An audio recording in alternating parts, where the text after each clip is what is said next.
Okay, good morning, everyone. So we'll begin the class today. As usual, the class is Advanced Printing Techniques, BDS 310. The lecture is on color printing, which is our second lecture. Now, so today we shall go through a couple of things that I think is important to know as a designer, and some of the topics that we'll be handling are color spaces and ICC profiles. We shall get into this a lot deeper because I think this will lend itself to you understanding a little bit more about color management as well as color printing. Then we'll look at some of the terminologies around color printing concepts.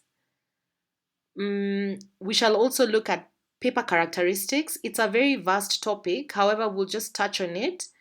And mine is to encourage you to also, visit a printer, primarily the ones who do offset printing, to get a deeper understanding about color paper characteristics.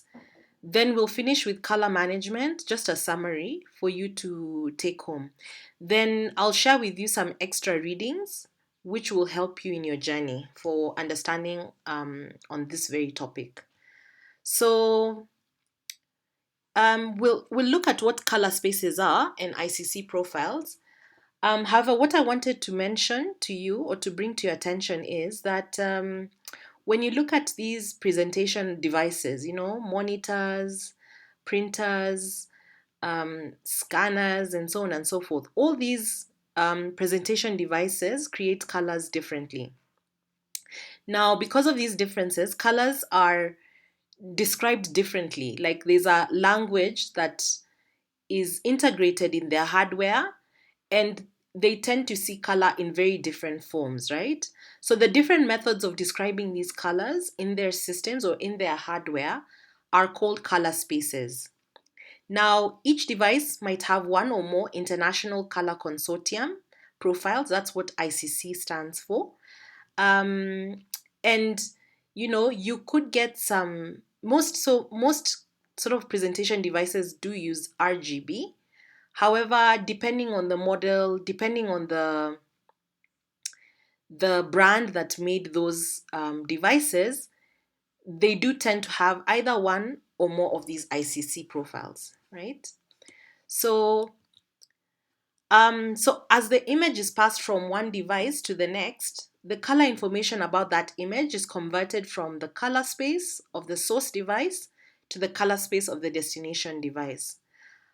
So this simply means that if I have done a design or artwork on my laptop and I send it to my phone, chances are the colors they'll not really match, because each device has a different ICC profile and converts the colors to its relevant device's mode. So because color spaces do not exactly match between devices, some of the color information can be lost or modified in the conversion process. And I'd like to just show you a little demonstration on what essentially you'd be able to see across devices. And sometimes the variation might not be obvious at a glance, but when you look sort of um, carefully at the registration of the image, you're able to see some slight variation. So in front of us is a image of a chameleon, but there's chameleon A, B, and C. Now the true original chameleon is the one that's written B, right? So if you look at B, the color registration is perfect. The background, the tonal value in the background seems more or less correct. However, this very image, if you sent it to another device, you may find that it looks like A. So in A, there's clearly some sort of deep saturation of colors. The colors are much more richer. Like if you look at the middle part where there's blue and white, you tend to see, there's like an there's like an overfill of this blue color, and even the reds look way richer than how they look in comparison with the original. Now you may find such a device simply is showing, or even when you print, this just simply means that perhaps um, the registration was, the ICC profile registered it with an enhanced variation of the colors and therefore the saturation. Now, on the other side, which is C, that could also be a case of another device. Now, you normally see C happening when you have a very high resolution image that you send to someone who has a lower, like an ICC profile that has very few colors in terms of their color spacing. So what happens is gradients, like if you look at the background, the gradients are not as rich with diverse colors. It tends to sort of compromise on the colors. So if it doesn't have the color, it'll just, put the blob of black or, light blue that it has within its gamut. And yeah, so what you tend to see is that some colors are missed.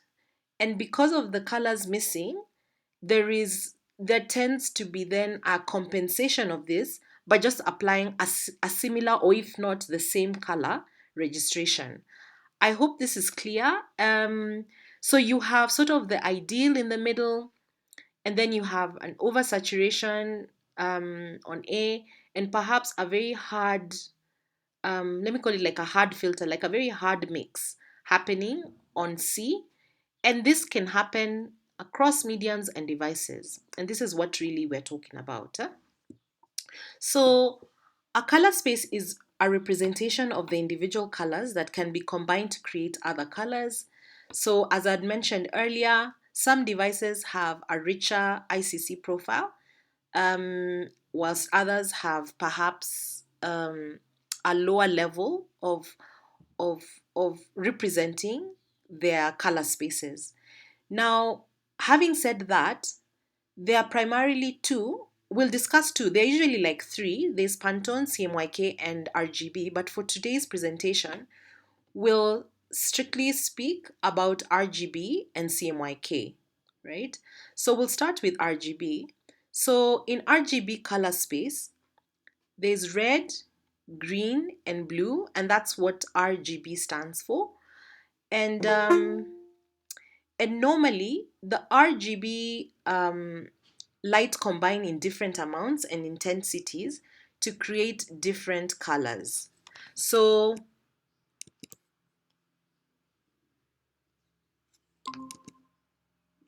one will tend to see, you know, um, RGB colors are often specified as, as integers. So I don't know if you've seen the number coding on your software, which is if you're working with Adobe Illustrator or InDesign or even Photoshop, you'll see that the integers begin from 0 and go all the way through to 255. So you can specify over 256 levels of intensity on the RGB color space, right? Just by using the combination of these three colors. Now, why it's 256 is because 0 is also considered a color. That's why it's 256, though the numbering ends at 255. So for example, I'll just give you some examples. R0, G0, B0 is obviously, it yields a black.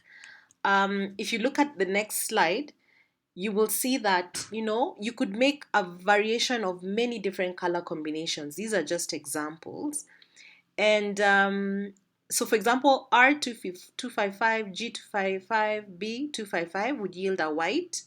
That's the very end of the spectrum. And then you also have certain colors that you can make by just randomly um, appointing certain integers on those three different colors. So in this instance, I've just indicated a couple, like for example, to achieve pale yellow, you'd perhaps combine R is 251, G is 254, and B is 141, right? And then to achieve a light purple, you'd perhaps combine 210 as red, greens would be 154, and the blues would be 241, and so on and so forth. And you can make thousands of colors like this.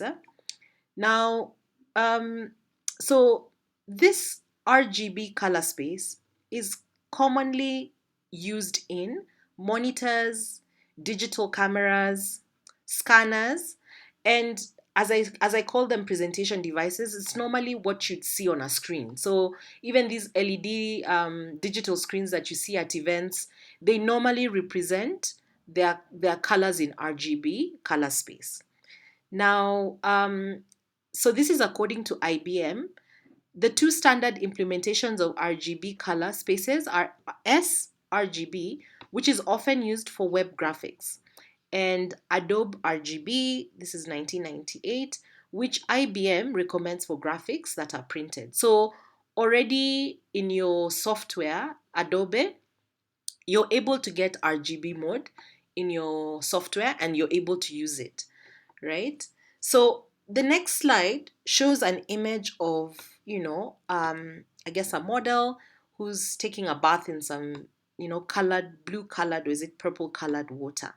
Now, what you're seeing is a very rich color combination thanks to the RGB mode, which is what we're on right now, because all of us are viewing this image from a monitor of sorts. And so the richness of colors is attributed to the ICC profiles that exist in your machine, and what the color space that you'd be observing this image as is definitely RGB.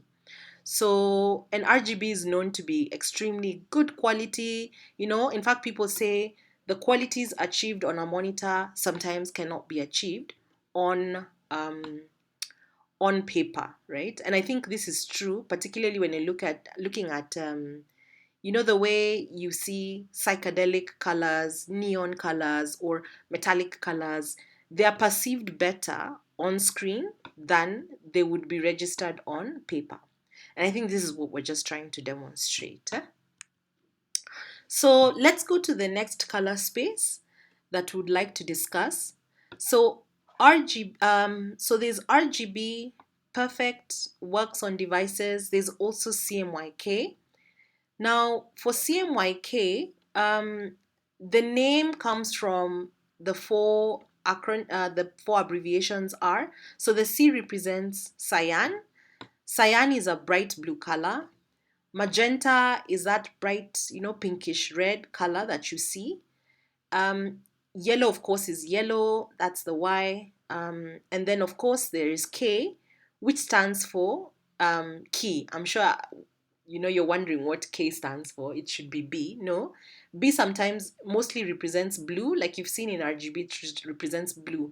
So around the 1800s, I think it was 1834, when they had started doing press printing, they coined black to be key, right? And key, why it's called key is because its main color determines the image outcome.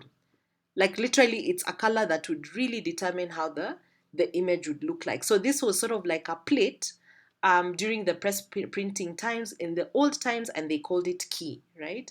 So it retained its name as key, but it represents or yields the color black, right? So so now, unlike RGB, where it uses integers, CMYK tends to use percentage.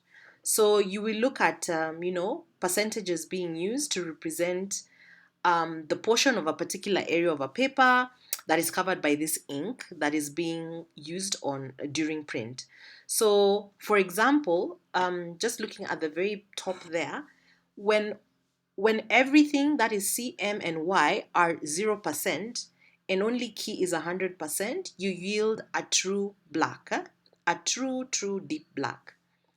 Now for CMYK, when everything is 0%, this yields a area that is blank, and this is essentially also what people would call white, but essentially it's not really white. It's just that nothing, there's no substrate that has been put onto the paper or the film.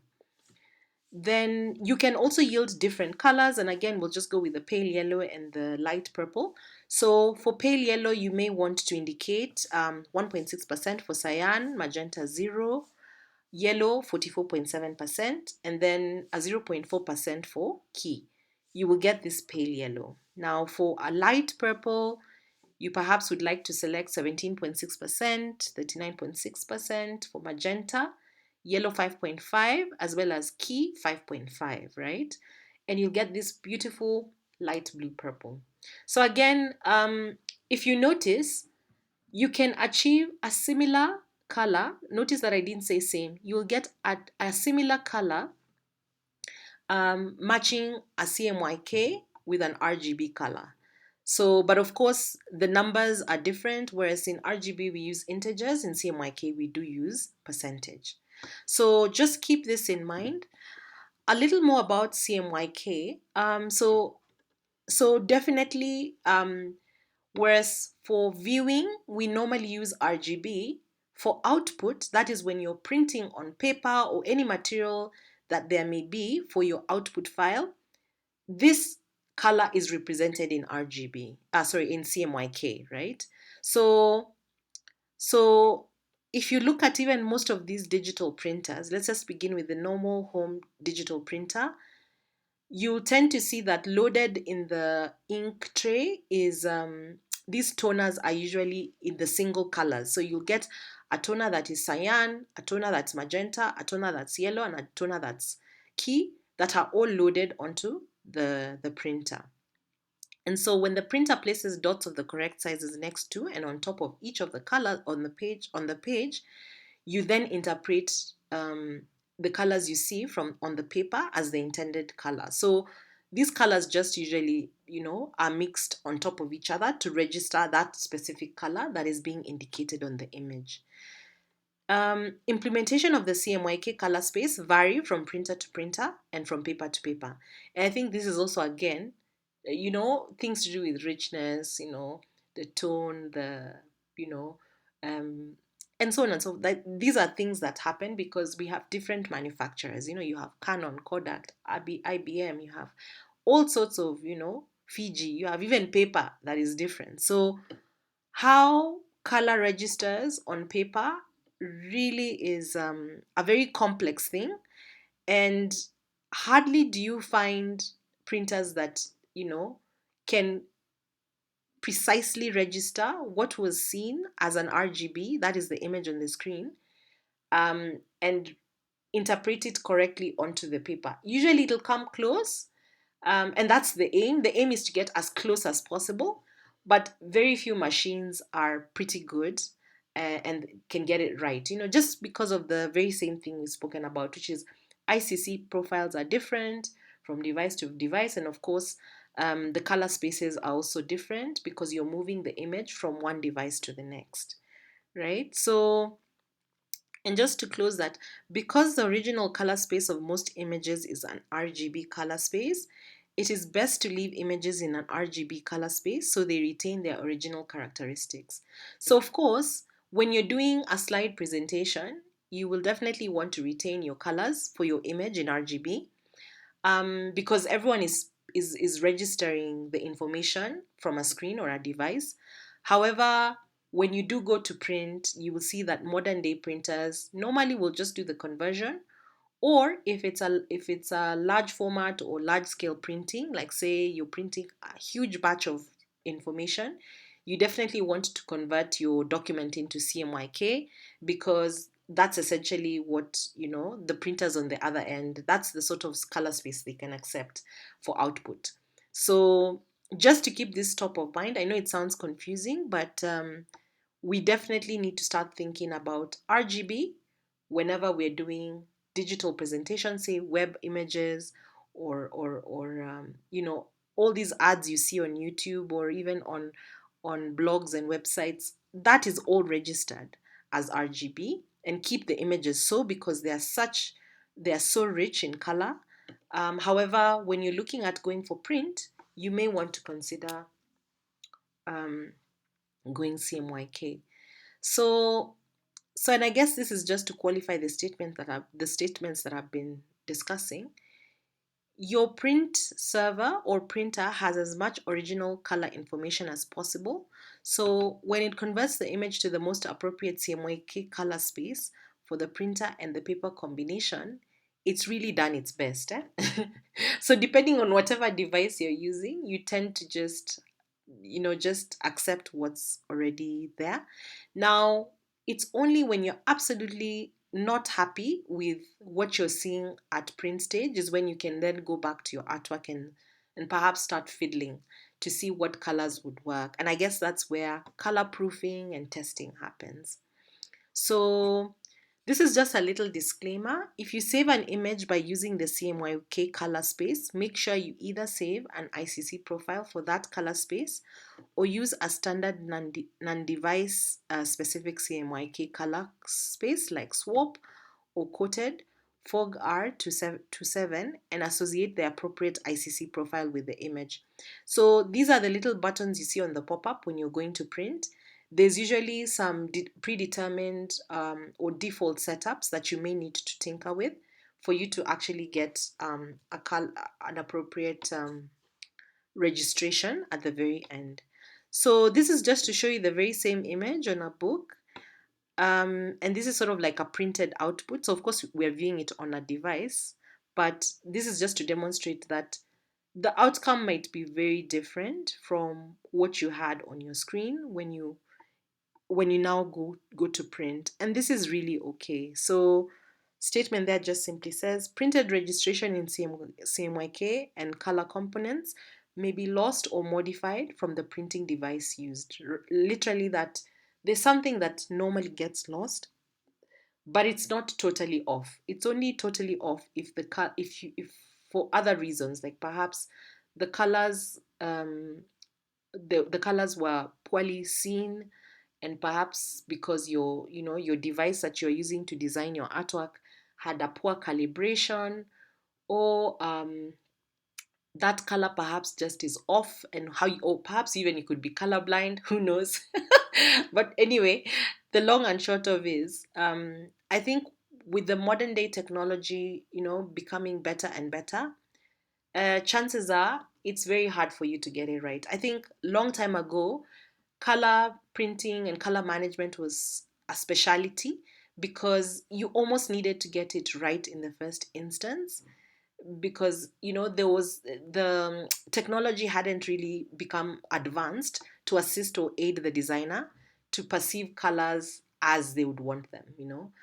Between that is actually there were even no devices.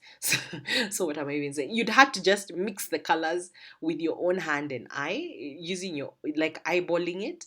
So I think with technology advancement, we're now able to to get almost near perfect registration when we go to print, right? So in summary, this is what we've discussed from a color space point of view. We've looked at CMYK and we've looked at RGB. So this is according to Instant Print UK. They say there's a very clear differentiation between RGB and CMYK in the way the colors work. Whereas RGB is additive, CMYK is actually subtractive. This simply means that RGB colors are added to a black canvas to build an image, whereas CMYK colors are added to a white canvas to remove other colors from the visual spectrum. So, so normally um, people will tend to have artworks in RGB, but most printers will always insist on you sending them for print in CMYK. So this is just something to keep top of mind. And that's simply because most of the ICC profiles are for outputting are registered or standardized in CMYK, which is much more easier um, for printers. And it also means that, all print products would look perfectly consistent throughout print runs, more or less across all print devices. And as I mentioned earlier, there are so many minute variations possible in RGB that is not possible to guarantee consistency of colors across a print run or even between different print runs. But the idea is to always get it right and do your best to match your colors. And I'll keep insisting on color proofs. So this is an example of what you would see. I know it's very slight, but I'm sure you can see there's a difference between the RGB screen registration with now what you'd inevitably end up with when you do print on, say, a stock piece of paper. So that's just something to keep in mind. Um, and so now we'll just do a little summary on color printing concepts. And again, just look at the terminologies just for it to be clearer. So, color printing, as I'd mentioned, is quite complex. Then, of course, the black and white printing. But if you understand some of the complexities, you can be able to make the transition from black and white printing to grayscale or color printing more smoothly. So, just by understanding some of these principles, you're able to then now be able to understand what it takes to to having a good print. And I think that's why we're having this class. So some of the terminologies we've discussed are color spaces and ICC profiles. I'll not read through. I'll allow you guys to go through it. I'd like to now discuss a little some of the define some of the terminologies I've mentioned, but I may not have defined, which is gamut and the rendering intent. So if you look at every device, they have a gamut, a range of colors or shades of colors that can be displayed for print. So again, this is very easy to recognize. Like if you look at a very low end feature phone, normally their gamut range is very small. Whereas if you look at a very high end phone, their gamut range of colors is very high quality, almost near perfect. So, and that's why I guess when you're taking pictures with a high end phone, you get very good quality images even when you print. Whereas if you take them with a phone that perhaps doesn't have a high gamut, you tend to have images that look, strange and even perhaps prevent you from printing images from those devices and so on and so forth. So I guess that's what we're talking about. So when an image is created on a device with a gamut that is different from a printer, you can use a rendering intent to tell the printer how to adjust the colors. And this is where eyeballing color happens, that you may want to start tinkering with CMYK, the percentages, just to get your colors right, sort of like correcting it, so that now when you do print, you more or less are matching it with what it is that you'd like it to be perceived as when it finally is printed. Then there's also color mixing and color calibration. Sorry, there's an F there that's missing. So 4 standard colors, that is the cyan, magenta, yellow, and black, that's for CMYK, are blended to create all colors. I think this is obviously what happens.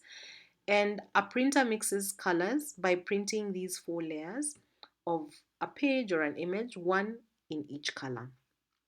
So if the printer registration is not set correctly, the images do not line up properly and the colors appear wrong. So this is something to look out for. And again, for all of you to just always insist on a color proof, no matter how small the project work is, always insist on a color proof before you do the full batch print, because you're able to just do those extra checks to just and also confirm whether your rendering intent was truly what it is you wanted to achieve, right?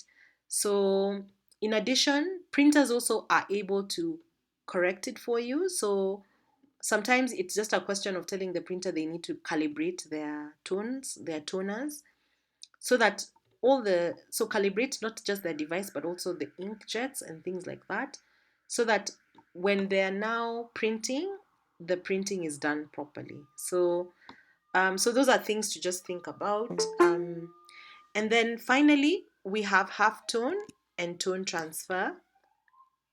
Now for tone transfer, we have yes, for tone transfer and halftones. So I'll discuss first halftones. So halftones are used to convert images, that is photos, drawings, logos, or charts, from the continuous tone that you see on a monitor into a pattern of dots that a printer can put on paper.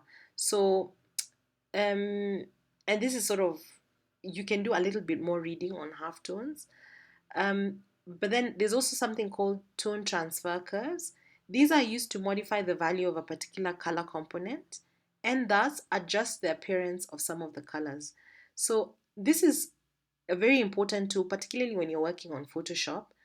It's very easy for you to like sort of brighten a section or darken a section on a picture by just using the tonal value curves. They're called curves. There's actually a tool called curves. And what you'll see is when you apply a tone transfer curve, you can be able to emphasize, as I've mentioned, brightness or lightness on certain areas of an image. Then one other that's not here is something to do with spooling files. When you, so I guess when you have an image, say the cover of a magazine, normally it's rich and full of colors. And what happens is because it has a huge amount of colors, these file sizes normally are larger than the black and white, spooled files. Like, so when you're sending this artwork, which is a magazine cover, to a printer, normally they are high resolution, very heavy. And just that's something also to keep in mind, that sometimes, these large files can lead to longer processing times and increased traffic on your network, simply because the what we'd call, quote unquote, the file is heavy because it has so many elements in it. And um and I guess you always need to ensure that your printer is aware that, something like a magazine cover needs extra attention, needs to be paid. Someone needs to pay extra attention on a magazine cover because it is what sells the magazine. So a poorly printed magazine cover would really not sell a magazine.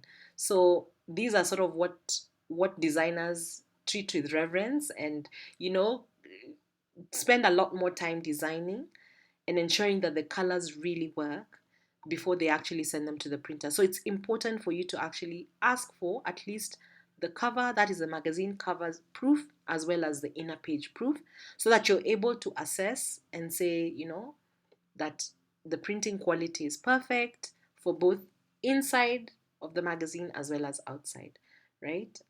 Outside being the most, the one that you treat with a lot of sensitivity because of, what a cover does for a magazine, and so on and so forth. So we'll now then jump into paper characteristics. Now, this topic, as I'd mentioned, is completely huge. The only way we would be able to understand paper deeply is to visit a print house. However, we'll just generally speak about paper characteristics because this is again important when it comes to color management. So, and the first thing to mention is that colors can change from paper to paper, um, particularly if you change from coated to uncoated paper or from sheet fed to continuous form paper. So, of course, every printer has different types of paper. Like, for example, self-adhesive gloss paper is very different from large format um, vinyl paper. So these are very different paper types, and therefore, even just the fact that this ink is hitting this paper, the CMYK registration will differ because of the texture, the quality, and of course the grammage of the paper. So the changes can be so noticeable that print manufacturers generally test and certify papers with certain characteristics for use with their printers. So when you load paper, you set certain paper characteristics on the printer, and when the printer chooses the correct device specific output profile to use, it takes the characteristics into consideration. And this you do this normally also in your desktop printers. Like when you're choosing to print, you will go and say this is A4. Sometimes you also see settings around color, like am I printing on a matte paper or am I printing on a gloss paper? And hence, the and this is very good and important to do, because you can imagine when you're going to a studio, a photo studio, to print your passport photo. Of course, the paper is very different from the normal cartridge paper that you use in the home. So check your printers, and always ensure that you do specify the paper, and check the color proof against that paper. So for example, if you're asking for a color proof, don't get a color proof on the wrong paper, on the paper that you're not intending to print on. So if you are checking a color proof, make sure it's printed on the exact same paper quality that you will get eventually as the output work. So what do I mean? So for example, you're printing a corporate profile for a company and they need 200 pieces. And what you've indicated for the printer as a specification for the paper is you want them to print on 180 GSM matte, right, paper. Make sure that when you're looking at the sample, they should have printed it on, that artwork should be printed on a 180 GSM matte paper and not just normal cartridge paper until you hear a sign. Because you'll be very shocked to see that very same artwork will register very differently when they print it on the correct paper eventually, even if you signed a proof on a different paper. The registration is always different. So other things you need to look out for when it comes to paper characteristics is the following. Media brightness, this is a percentage of light that the paper reflects. So, and that's why people would say, oh, I want Conqueror brilliant white, I want Conqueror cream or ivory, and so on and so forth. So even just how color is picked on a, say, ivory paper or ivory board is very different from how it would pick on a brilliant white paper. And so these are things to check. That is the media brightness. Then the other thing is the media color. This is, of course, the color of the paper. I won't belabor. Media finish. This is, again, what I'd mentioned earlier. Make sure that you know exactly where the, the artwork will be printed, which paper type it will be printed on. So it could be gloss, satin, matte, textured, and so on and so forth. And then, of course, the grammage, which is again called media weight. So the basic weight of the paper, right? So I think I'll just run through this for the purposes of, again, iterating. Images, graphics, photos often appear different depending on the monitor or the printer you use. The colors that are printed by one printer might not match the colors that are printed on another printer, even if they came from the same source. So it is important that colors stay consistent from the camera, scanner, or monitor to printer, and you must use color management practices. So to close, these are the factors that you will always consider when you're looking at color printing or getting your outputted artwork as in print form. You'd be looking at the ICC profiles, which we've discussed, and this inform on the color spaces that will be considered across the devices you'll be using. You'll also be looking at the rendering intent, which indicates what you want a printer to do with the colors that are outside its gamut. So you find yourself fiddling a lot when you feel you're unhappy with the registration, and this is at the point when they do a color proof. So again, working backwards to say how can we make this yellow be more deep or less faded and so on and so forth will always be a conversation you'll be having with some of the printers that you'll be working with. Sometimes I have seen even people change printers. They're like, you know what, I'm not too happy with the print type or the printing quality, and I'm going to move to another printer to do my work because I'm not happy with how their their registration is going on. And that's okay, because it is, and that's the point is, ask for a proof before you commit, because you can imagine committing to a company where they really make your work look all faded, and yet you have such rich nice colors, and this is a corporate profile, this is something that's really important to your client, and then they get this work that is just not up to standard. So ensure that you do the necessary checks before you do your print batch. And then, of course, always consider the paper characteristics, because this is something that will definitely influence the outcome at print point.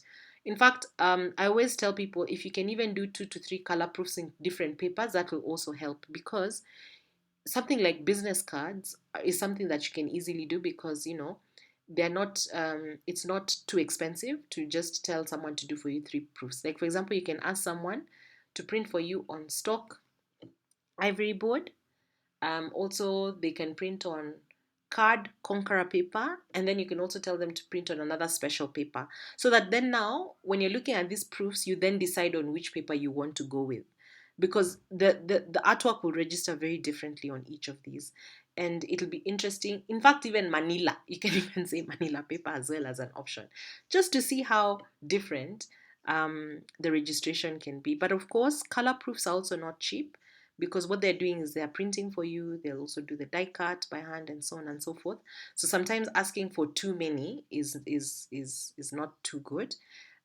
just work with 2 or 3 options. Then you can decide with which paper you want to go with, and then quote accordingly for print if that is your tackling client work. So this is where my bibliography comes from. I think it'll be very nice for you all to just have a go at looking at the ibm.com/docs around color and color spaces as well as paper characteristics. Of course, it's very skewed to IBM. You can also look at Canon. I'm sure they have material about these. These are the experts when it comes to color because they already do. This is sort of their area of business. For example, in IBM's case, they handle a lot of screen registration, presentation device mode colors, and therefore, they are the golden standard when it comes to discussing ICC profiles. But if you're looking at, say, perhaps, printing, you might want to look at material around famous print brands like Canon and so on and so forth. I've also shared with you on this slide extra readings because there's a lot more that you need to learn and know. Mm, Particularly when it comes to things like the first topic there, a color guide, or even, the design do's and don'ts, and also just how to choose your color when designing online, right? So these are things that these blogs are really good because they go down into the detail that I may not be able to cover for this lesson. So please have a look at these blogs, and of course, you can continue reading more. I guess that is it. Thank you very much for listening.